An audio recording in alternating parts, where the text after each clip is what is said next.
Although we all know Steven Tyler for being the swaggering, eccentric frontman of rock titans Aerosmith, he's actually one of the most complicated figures in rock. Aerosmith were well known for their hell-raising ways, and it's no coincidence that Tyler and guitarist Joe Perry were known as the Toxic Twins due to their excessive behavior. Noting that Aerosmith first broke through in the 1970s, we cannot shy away from the fact that they, and many of their other contemporaries from the classic rock era, got up to a lot of things that are not acceptable today. However, for Tyler, there was one notable period in his life where he crossed the line. A line that should never be crossed: yesterday, today, or tomorrow. There exist many frankly disgraceful tales of the abuse and mistreatment of women and young girls by the music industry, involving everyone from the Runaways to Ted Nugent. When confronting this dark past in the wake of the MeToo movement, Tyler's name is one that has kept cropping up. The revealing 2018 documentary, Look Away, took a deep dive into this era of excess and abuse, and gave the so-called baby groupies a chance to finally tell their tales free of the pressures of an omnipotent music industry and the celebrities it holds dear. Famously, one of the tales told in Look Away involved Steven Tyler. Per all accounts, after her 16th birthday in late 1975, Julia Holcomb met Tyler at a show in Portland, Oregon. As was the case with the majority of those disgustingly labeled the baby groupies by rock stars, Holcomb's family life was less than simple. Her father had walked out on the family when she was very young, which left her and her two siblings to live with their mother. Their lives had been wrecked by the large gambling debt he had accrued and his infidelities, leaving the family struggling. Tragically, things went bad to worse for Holcomb. An accident killed both her younger brother and grandfather, and on top of this, her mother divorced her stepfather, who was a raging alcoholic. With too much going on for a child to cope with, Holcomb and her sister were sent to live with their aunt and uncle after the tragedy. For a time, things were looking up. When Julia and her sister returned home to their mother, they had a second stepfather, and their lives were much different. They were left alone, emotionally neglected, and then aged 15, her sister left home with her boyfriend. Left to her own devices at 15, Holcomb became friends with a woman in her 20s who said she'd teach her how to pull a rock star. Later, Holcomb called this friendship one of the most dangerous she ever had. Feeling isolated at home and like a third wheel to her mother and stepfather, the night Julia met Tyler backstage after an Aerosmith concert, she couldn't believe her luck. Later, she said it was like the whole world came to a stop. They spent the night together, and things moved quickly thereafter. Tyler was 26 at the time. They formed a relationship, and soon after, her mother signed her legal guardianship over to Tyler, so he could cross state borders with Julia without being arrested. If you think this sounds very similar to a story you've heard about Ted Nugent, you're right. For Julia, the worst part about it was the fact that it wasn't even her mother who had told her she'd signed guardianship over. It was Tyler who made the revelation. Felt abandoned by her mother. Tyler told her he had persuaded her mother to sign the documents by telling her, "I needed them for you to enroll in school."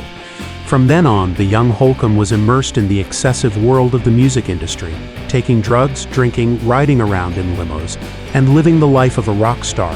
She was now in the company of one of the most notorious bands on the planet, who made a good claim for being harder partiers than the Rolling Stones.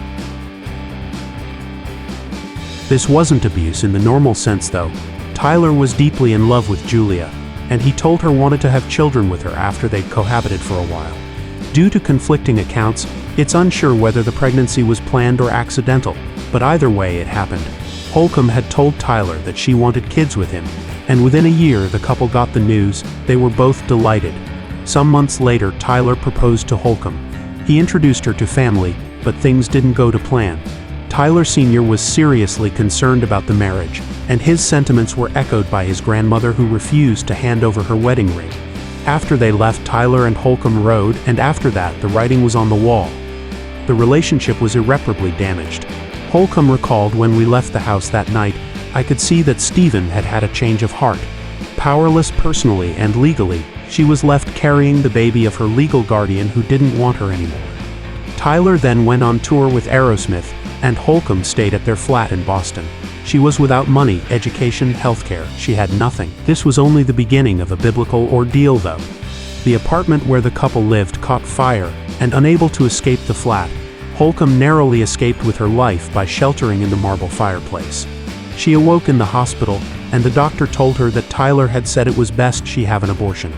It is claimed that he was worried that the carbon monoxide from the smoke as well as the amount of narcotics that she'd taken would lead to birth defects. It was a sticky situation, as at 5 months along a week later it would have been illegal for Julia to have had an abortion. It is also alleged that Tyler gave her the ultimatum that she could have the abortion there or return back to her mother's and have the baby there. Shocked from her ordeal in the fire, emotionally drained and backed into a corner, Holcomb gave Tyler what he wanted.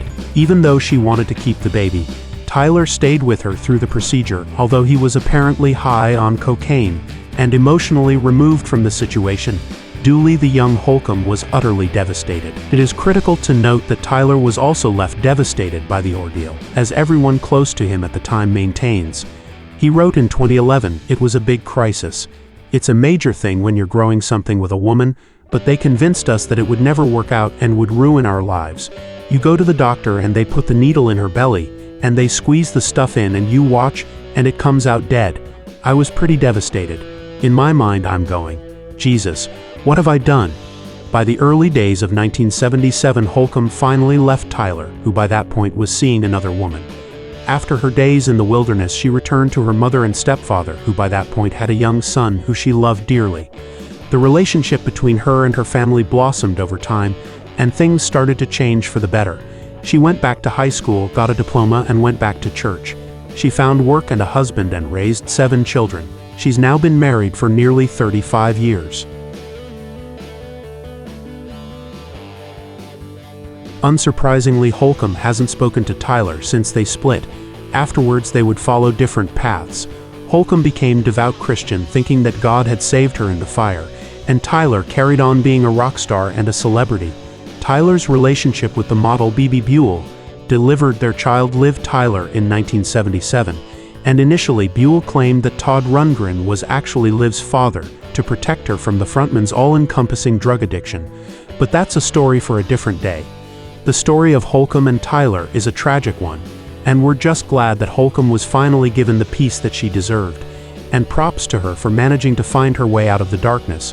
As for Tyler, it clearly had an effect on him, but it's just another horrifying reflection of the things that rock stars were allowed to get away with back then. May those bleak days of excess enablement and sycophancy never return. We'd like to think that in the days after MeToo, we've moved forward. There are vital lessons to be learned in this story, and it needs to be told.